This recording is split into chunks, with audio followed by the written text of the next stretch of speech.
In Narrowsburg, upstate New York, a barren patch of land offers hints to a tragic story. Neighbors were waking up to, in the dark, seeing this glow in the distance. Some people thought it was a sunrise. It wasn't. It was the light from the growing flames of a home ablaze. Inside, a woman, dead. So you knew the house was on fire? Yes. Did he say how he strangled her? Caught up in a murder story, Scott Sherwood, friend and colleague to Paul Novak. Paul Novak paid him to drive him upstate to kill his wife. Something Paul Novak denied as he feigned innocence. They told me that, at that point, they told me that a body was found there, but they weren't sure if it was Catherine's or not. She had been found lying on the basement floor on her back with her arms outstretched. She had been crushed at some point by falling debris when the house collapsed in the fire.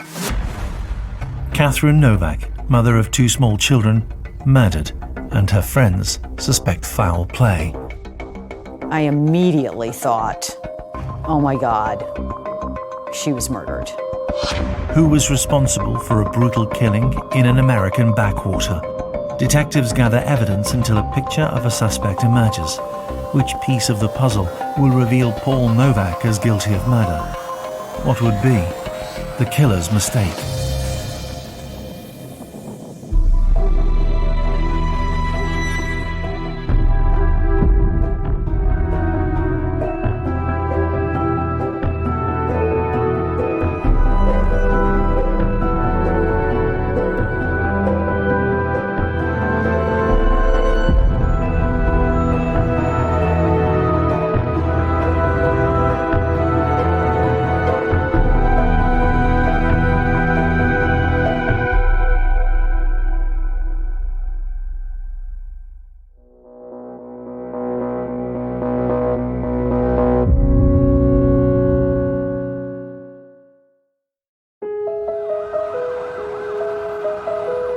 Catherine and Paul Novak were part of a high-octane world of New York paramedics.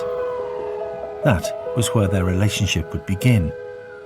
Paul Novak met Catherine in the summer of 1996 at an ambulance corps barbecue. Emergency medical technicians, or EMTs, form close bonds. A decade later, Paul Novak would keep a conspiracy to murder in the EMT family as he enlisted the help of colleagues to end Catherine's life. He got a girlfriend to help him. Her name, Michelle LaFrance. What is he telling you that he wants to do, or how does that come about? That he was going to kill Catherine. And he says that to you? He got the chance to enlist the help of those who might be able to provide a little muscle too, like Scott Sherwood. They were on an ambulance together as paramedics. I mean, you have a lot of downtime. They talked a lot. Why did he do this to Catherine? Well, he said it to me because I don't want to end up like you. He manipulated someone into helping him commit a heinous crime, and without even caring one whit, as far as I'm concerned, about what happened to Scott. Catherine Novak was most happy when living the life of a homemaker. After a tough childhood, she craved nothing more than stability, and her work would pay for that. She worked really hard to get where she wanted to be in life, so she worked odd jobs to be able to get the money that she needed to go to college and to complete her EMT training that she wanted to do as well.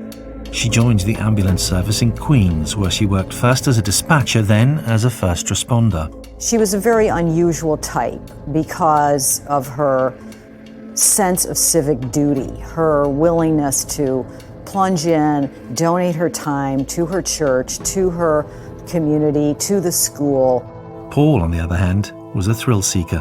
He was always broke too, blowing his income on electronics and fast bikes. He tended to spend his money on electronics and was perpetually fixing up motorcycles that he would then race around in the woods in upstate New York at 160 miles an hour. He was tall and strong, an imposing figure well known in the Jamaica Hospital ambulance service where he worked. He revelled in his identity as a community crusader, saving lives night after night. In those days, right after 9/11 and at the very early years of the Iraq War, anyone with a paramedic uniform on from New York, you kind of assumed might have been a hero. He prided himself on his ability to bring victims of heart attacks and road accidents back from the dead. Some of those who knew him suspected that Paul got a kick out of having the power to save lives and pronounce death, to appear the hero. Catherine, though, she just cared about the patients. Catherine and Paul were different, very different. None of their co-workers could understand the attraction between them. I think Paul Novak only cared about Paul Novak. On the surface, it didn't seem like their relationship would really work. But she loved him, and on Valentine's Day 1997, the two were married. She obviously sees the good in him, to the point where she's willing to ignore any signs, any bad things that maybe, any red flags that maybe came up in their relationship. If Catherine thought she'd found her prince charming, she was very much mistaken. Paul was a man who was deeply flawed. He was somebody who would always be looking for the next thrill, the next high, the next woman, the next porn site that he would access even when sitting in his ambulance. And the behavior of Paul Novak within that community of paramedics, the adrenaline rush, the drug use, the porn addiction, all of it very dark, that was eye-popping. Paul Novak had the ability to do terrible things and not have a conscience about it. When Catherine Lane became Catherine Novak, she perhaps thought Paul would change. It was a vain hope. It's kind of a rocky start throughout the first year of marriage, because then Paul Novak, he applies for bankruptcy. Despite his steady job, he had wild spending habits which outweighed his salary. Catherine clung to the idea that becoming a family man would change him. They had 2 children, first a little girl, then 4 years later, a boy. And in pursuit of the kind of childhood that she had never had, they moved their young family out of Queens. Within a few years of getting married, the couple had bought a house in Narrowsburg, New York, a tiny farming community that was outside of the city. Narrowsburg is a small, slightly run-down town of around 100 families 2 hours northwest of New York City. It lies in a secluded spot on the eastern banks of the Delaware River. Catherine had bought a house in the rural area outside of Narrowsburg, and it was a simple house, a little red and white house. Catherine was determined to raise her children somewhere safe, quiet, somewhere with a real sense of community, a world away from the bright lights, noise and anonymity of New York City. She had always wanted to be a stay-at-home mom. Her mother later said that she was the kind of person who wanted her children to look back on their house and say, that's the house that I grew up in. So she believes that she's starting this new life in a small town, and it's going to be bliss. Journalist and writer Nina Burley befriended Catherine when she moved to the town. I met Catherine when both of our children were 5-year-old kindergartners at the Narrowsburg school, and she was just a mother, just like me. We both had 5-year-olds and a toddler, and we got to know each other at the school. Every day we were dealing with the same things as mothers of our first child going to school. And she was a lovely person. She was a great mother. She's got this perfect life, and she's married, in her mind, the perfect man as well, who's also saving lives. What could go wrong?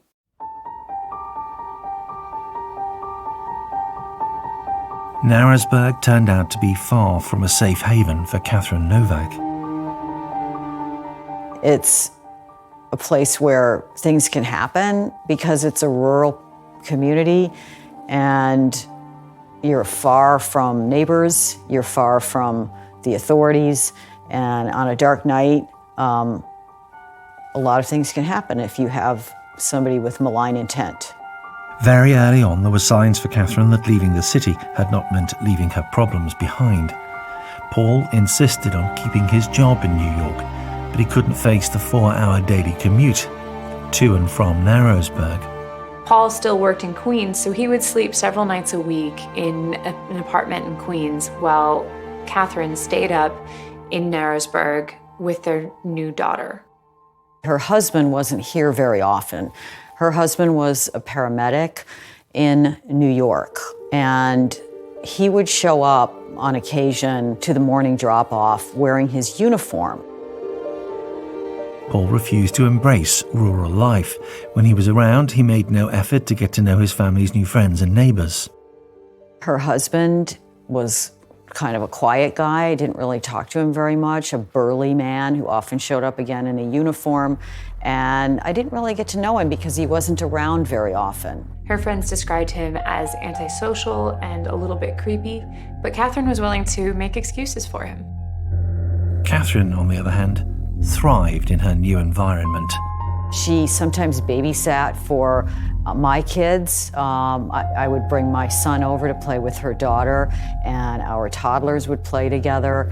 And she was also somebody who volunteered a lot. She was donating her time to the school and making cupcakes and chaperoning children. She was a deacon in the local Lutheran church. She led her daughter's Girl Scout troop. She helped out with the church, she helped out with the school. She was almost a semi-professional volunteer. Meanwhile, most of the time, Paul was 120 miles away, living a bachelor existence, free to indulge his worst excesses. It was much easier at this distance to keep his flaws a secret from his devoted wife.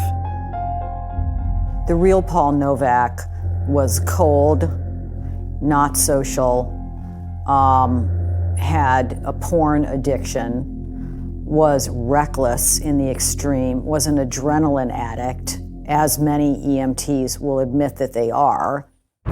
Meeting other women in the EMT Corps too, and telling them his side of a story of marital rows, one which was not even close to the truth. He had me convinced that Catherine was the bad guy and he was the good parent, and these kids are abused and these kids are miserable. We do this for the kids. And we need to save the kids. How long would it take before Paul Novak's behavior in the city would spill over into his quiet rural home life in upstate New York?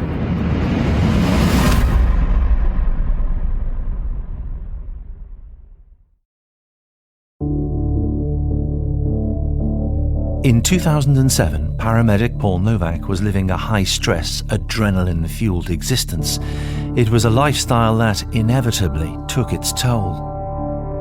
In one night, a New York City paramedic might deal with 50 heart attacks. I mean, it's an incredible job that they have to do, and clearly it has an effect on their mental health. Theirs was a tight-knit community of hard-working EMTs who'd seen it all. Paul Novak himself would idle in his ambulance outside buildings that he knew had good Wi-Fi so that he could download hardcore pornography whilst on duty. It didn't seem to cross anybody's mind to blow the whistle when colleagues misbehaved. They even turned a blind eye when, out of the blue, Paul Novak began discussing how to commit the perfect murder. He had been talking about researching the perfect crime, how to hide a body, had left a trail of crumbs about his guilt before the murder happened. He was researching things on the internet. He was researching chloroform. You know, he was going to go and he was looking into how he could do this and get away. All of these EMTs in his station were aware of different facets of this malignant intent. And incredibly, not one of them picked up the phone and called the police. Around this time, Paul became increasingly bitter about his marriage, complaining that when he was at home, Catherine didn't pay him enough attention.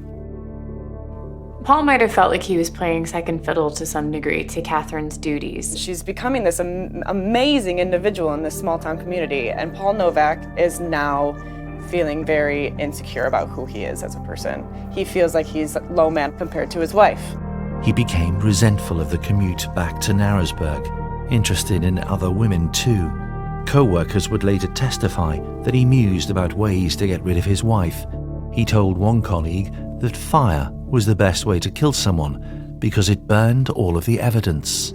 Was cold and calculating and had been talking to his fellow paramedics about how much he didn't like his wife, how happy he would be if he could get rid of her. Somebody overheard him say to his wife, "You may be the mother of my children, but I can still kill you." At first dismissed as a joke, some of Paul's medic friends have since wondered if he was vetting them, gauging their willingness to help him dispatch Catherine Novak for good. Indeed, one of them took the bait. Scott Sherwood, a friend and co-worker who had recently been through a tough divorce, leaving him low on money and on self-esteem. His lawyer, Ben Greenwald, believes Novak targeted his vulnerable client. What could cause such a nice person to do bad things? I think in this case, it's less looking at Scott Sherwood and more looking at Paul Novak's ability to manipulate. Back in 2007, Catherine Novak was completely in the dark about her husband's sinister intentions. He made a point of looking like he was trying to make a go of things. The marriage was in trouble, or at least it seemed to be to Catherine's friends. But on Valentine's Day 2007, 10 years after they first got married, the couple decided to renew their vows. Catherine's friends recall how happy she was about this. She said it meant a lot to Paul that he wanted a fresh start for their struggling marriage. Her friends wanted to believe this was the case, but they all thought he was simply doing it to keep his wife sweet. Not long after that, however, Paul took out a life insurance policy on Catherine. And it seemed a bit weird to her friends, but she defended it as a good decision for their children and their family, just looking out for the best interests of their family. The attempt to paper over the cracks in their marriage didn't last long. Later that year, Paul told Catherine that he didn't love her, that perhaps he never had. His visits to Narrowsburg became less frequent, and when he was there, he slept in the guest bedroom. Even the times that I would maybe drop off a kid at her house or interact with her at her house, I don't recall ever seeing him in that little cottage. One morning in February 2008, Catherine's worst fears for her marriage were confirmed.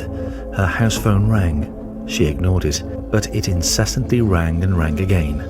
When she finally answered, she heard a slurry female voice on the other end of the line. It was a young paramedic called Michelle LaFrance. She asked for Paul Novak, and it was at that moment that Catherine realized that her husband was definitely having an affair. And that's when her life crumbles. She's got 2 kids she's got to raise on her own with no job in this small town. Who was this woman intruding on Catherine's cozy rural life?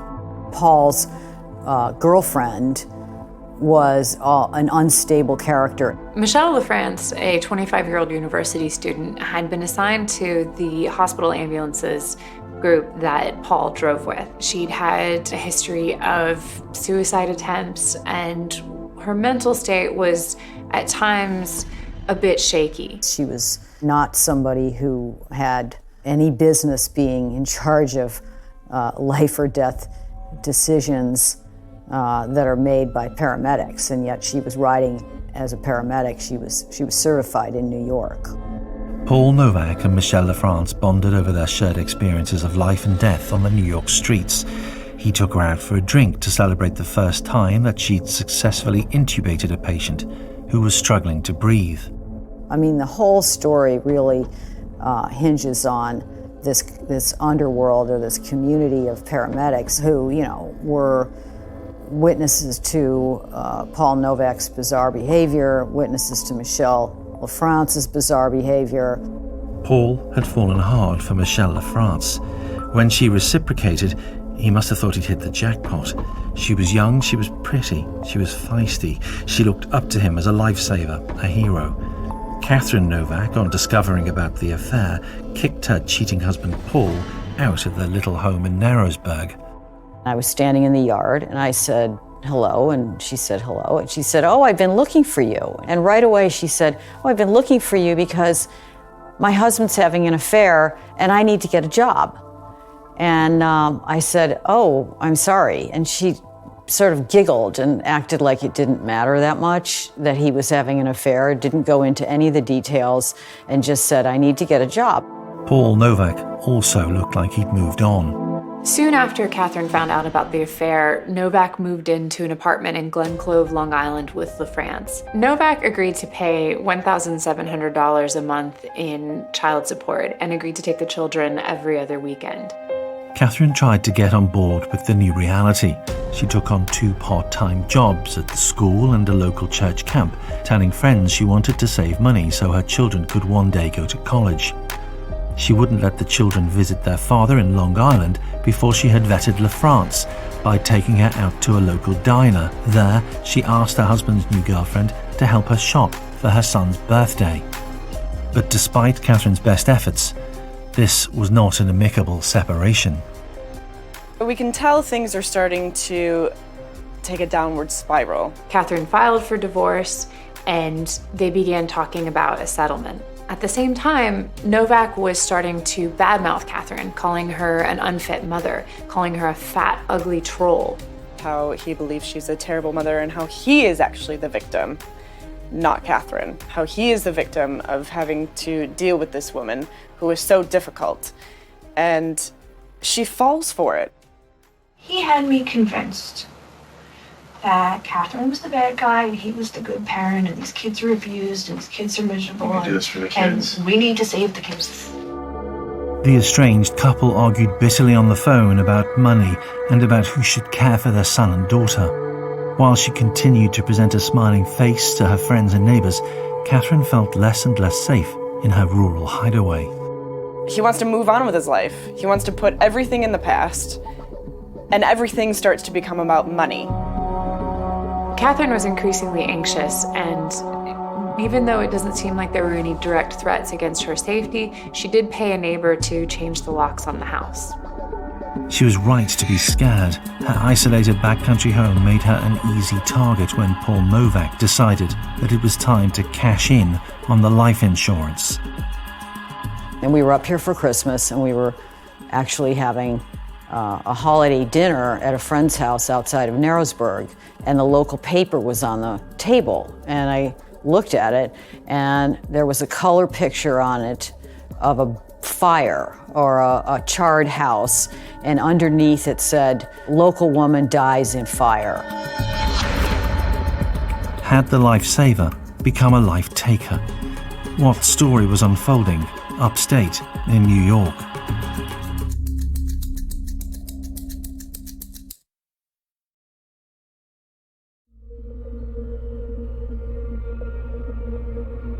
On the morning of the 13th of December 2008, a community woke to smoke and flames pouring from Catherine Novak's home on County Road 25. Firefighters in Sullivan County were alerted to a fire. Some people thought it was a sunrise, but somebody nearby recognized it was a fire and called the police. Firefighters were on the scene by 6:46 that morning, and what they discovered was a fully engaged, raging fire. It was a cold morning, it was December. The police arrived and the house was almost burned to the ground already.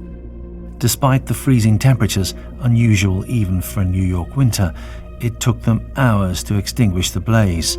When they were finally able to sift through the debris, they made 2 gruesome discoveries in the basement of the collapsed house. Firefighters began the task of sifting through the ashes to see who might have even been in there.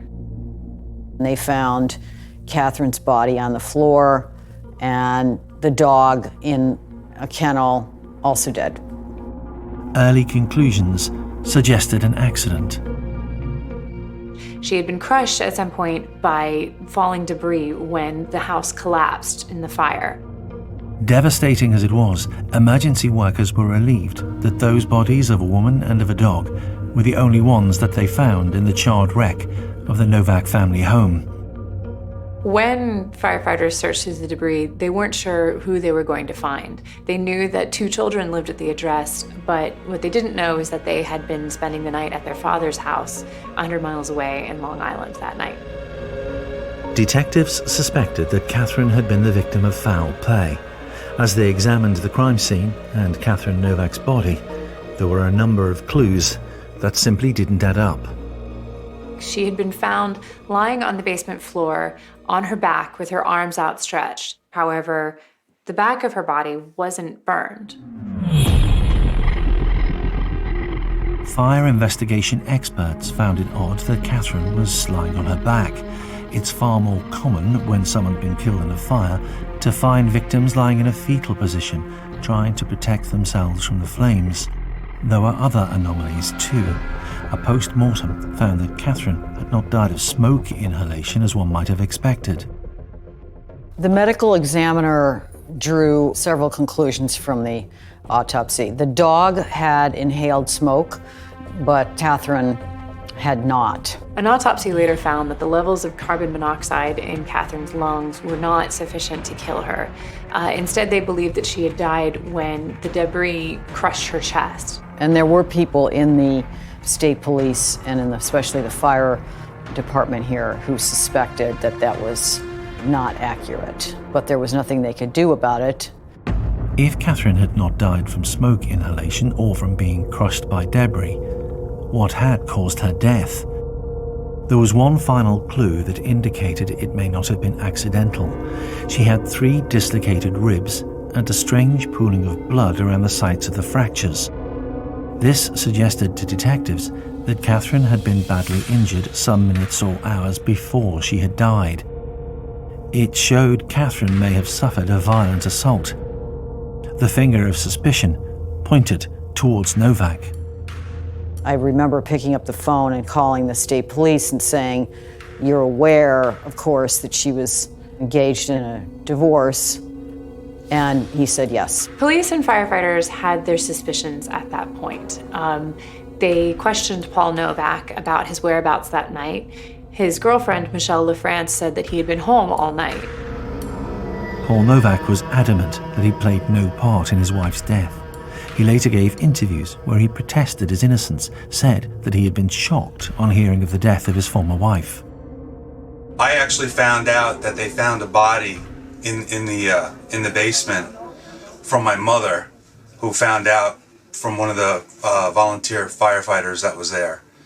So when I initially went to the state police as directed to give my statement as they wanted, they told me that at that point they told me that a body was found there, but they weren't sure if it was Catherine's or not.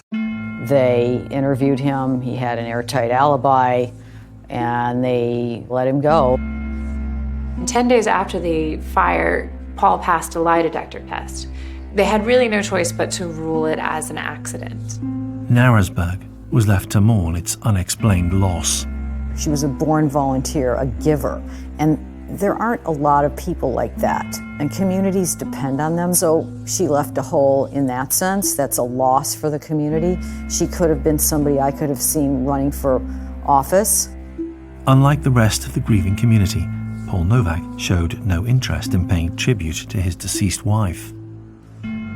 Paul didn't attend Catherine's funeral. Instead, he took the children, dropped them off at the service, and then picked them up afterwards. He didn't want anything to do with his wife in life or death. Perhaps he was too busy planning ways to spend the windfall that was coming his way. Not long after Catherine's death, Novak left his job as an EMT in New York City. Paul Novak then cashed in an $800,000 insurance policy and moved himself and his girlfriend and his 2 kids to a house that he bought for himself in Florida with an in-ground saltwater pool, and was aiming to live happily ever after. Paul's wife was dead. It had been ruled an accident.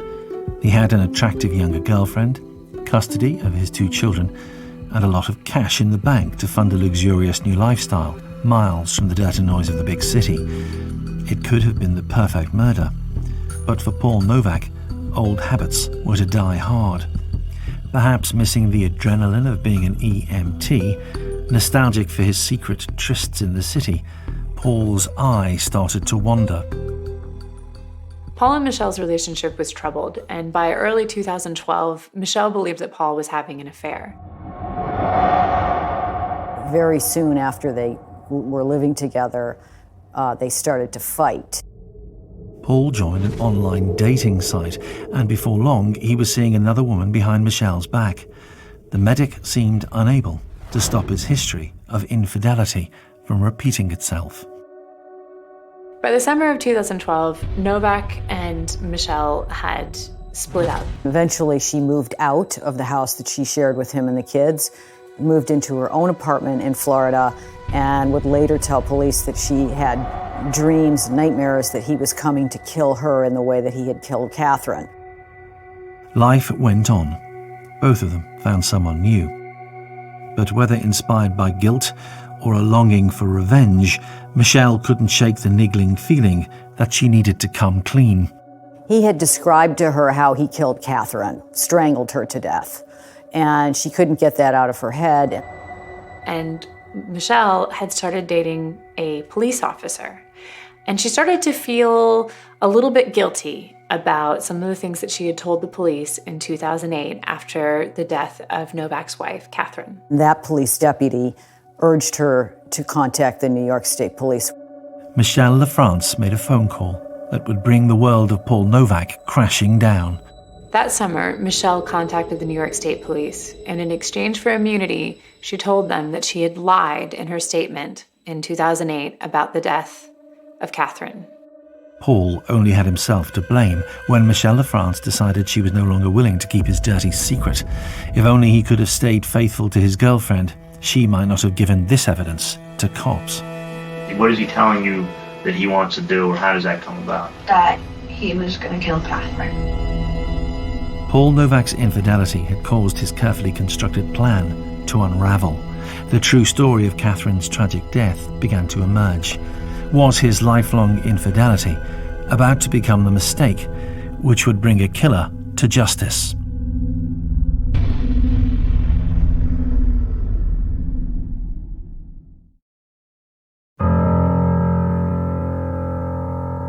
In a police interview room, the woman who knew Paul Novak's secrets was telling all. It was going to be done on a weekend that we had the kids, and he was going to burn the house down, and, he's up there in the middle of nowhere, and nobody would know, nobody would see it. Investigators flew to Florida and interviewed LaFrance for more than 6 hours. She told them that she had lied about Paul Novak's whereabouts that night, and that instead of him being at home with her in Glen Cove, he and his sometime partner, Scott Sherwood, had actually driven to Narrowsburg, New York, set fire to the house where Catherine lived, and killed her. The reason why I think Paul Novak needed Scott Sherwood is that Paul didn't want his car to be traced to his ex-wife's house when he was going to try to murder her. Detectives had enough to arrest Paul Novak and his ambulance partner, Scott Sherwood. Paul denied everything. Did you kill your wife? No, I did not. According to his lawyer, the paramedic Scott Sherwood was relieved to finally be able to admit his role in the murder and the plot. He helped corroborate what Michelle LaFrance testified to, and I truly believe everyone saw what type of person he really was. You talked to him for a minute, you saw how earnest he was, that he truly wanted to do the right thing. And probably if it was up to him, he would have cooperated from minute one. Scott Sherwood pled guilty to conspiracy to commit murder, and in exchange for a shorter sentence, he agreed to testify against Novak. He told police and the jury what happened that night. Between LaFrance and Sherwood, detectives formed a crystal-clear picture of the depraved plot that had led to Catherine Novak's violent death. I know it's not easy, but can you see anger building up in Paul, or is Paul talking about... Paul was very calm. Very calm? But did he... Very controlled, very manipulative. Paul Novak wanted rid of his wife. He wanted to have their 2 children to himself. So in winter 2008, he started scheming. The plan came out in probably November, December. December probably. It was very short time that I knew about it. Okay. And he was going to do this. He was going to do this and save the children. How does the conversation go? Like, what is he telling you that he wants to do, or how does that come about? That he was going to kill Catherine. And he says that to you? As a trained medic, Paul had worked out what he thought was the best way to kill his wife with a minimum of struggle and leaving behind as little evidence as he could.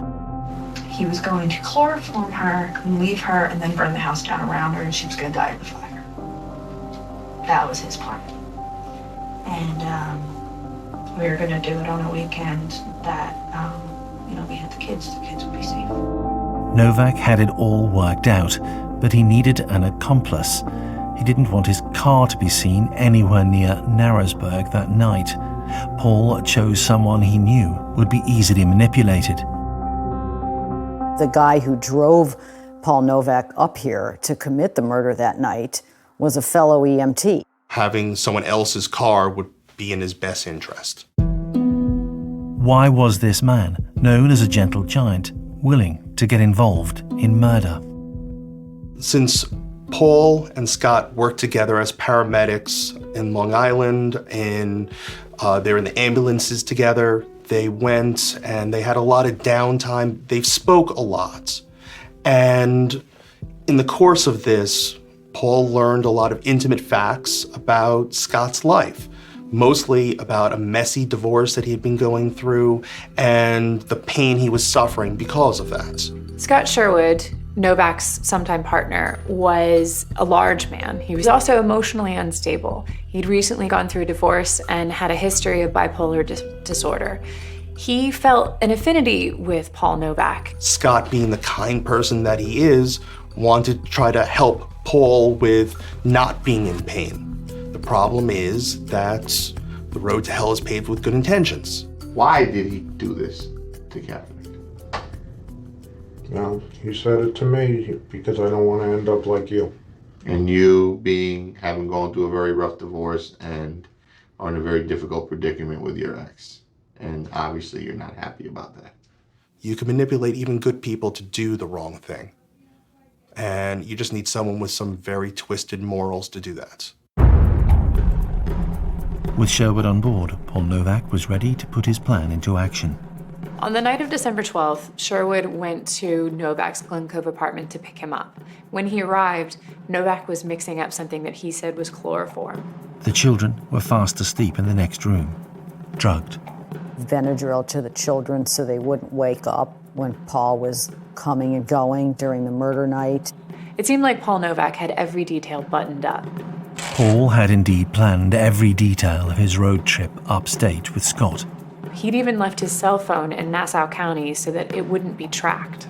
While Scott was the chauffeur for the night, his attorney is adamant that he played no part in the violence that followed.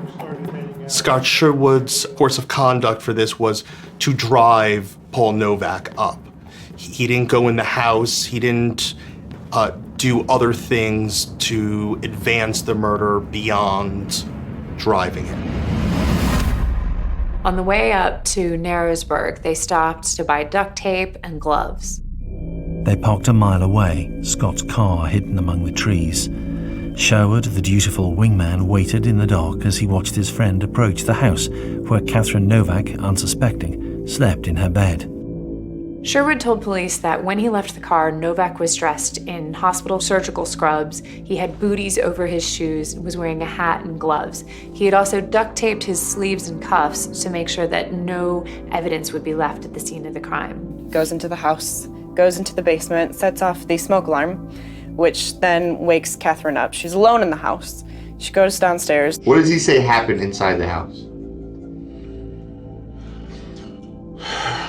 He says this to you, right? In the car? Yeah. He had said that the chloroform didn't work. I had to strangle her. Paul Novak tried to chloroform her, didn't work.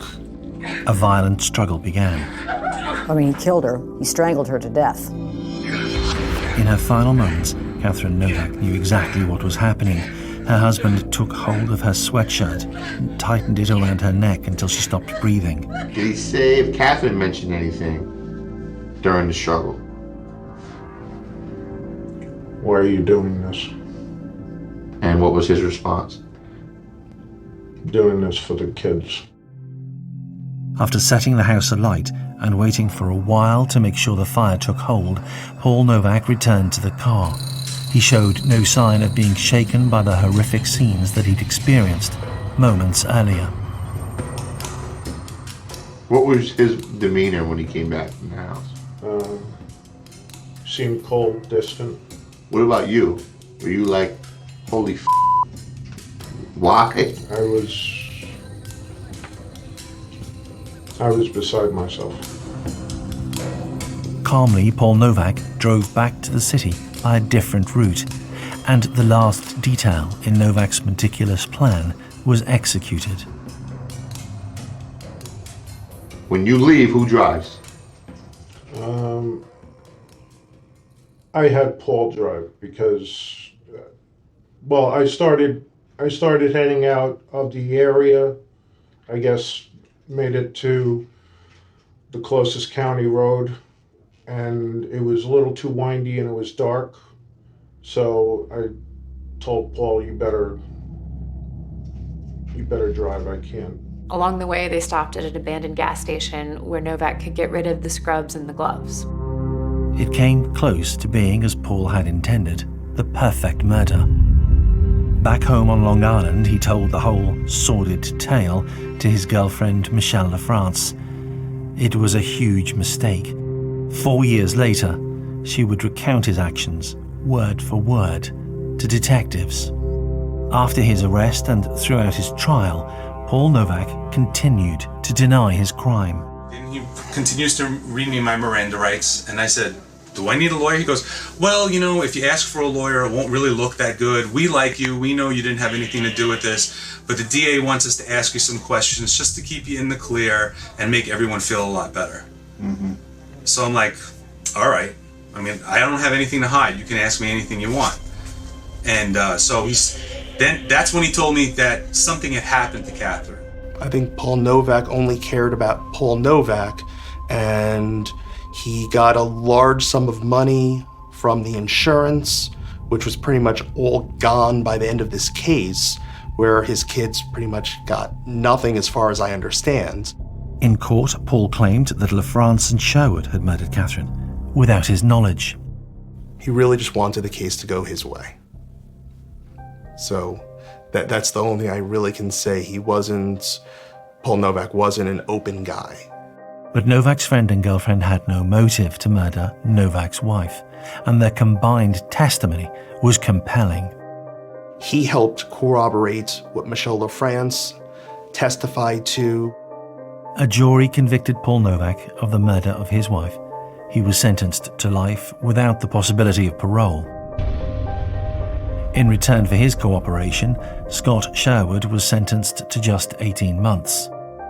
The woman that Paul had fallen for, then cheated on, walked away from court. No charges were brought. Paul Novak's biggest mistake was trusting Michelle LaFrance. If their relationship hadn't broken down, it's possible that she would have kept his secret forever. Novak thought he could deprive the world of Catherine and get away with it. He was wrong. Paul Novak told all to Michelle LaFrance. He then cheated on her and expected her to keep his secret. That was his killer's mistake.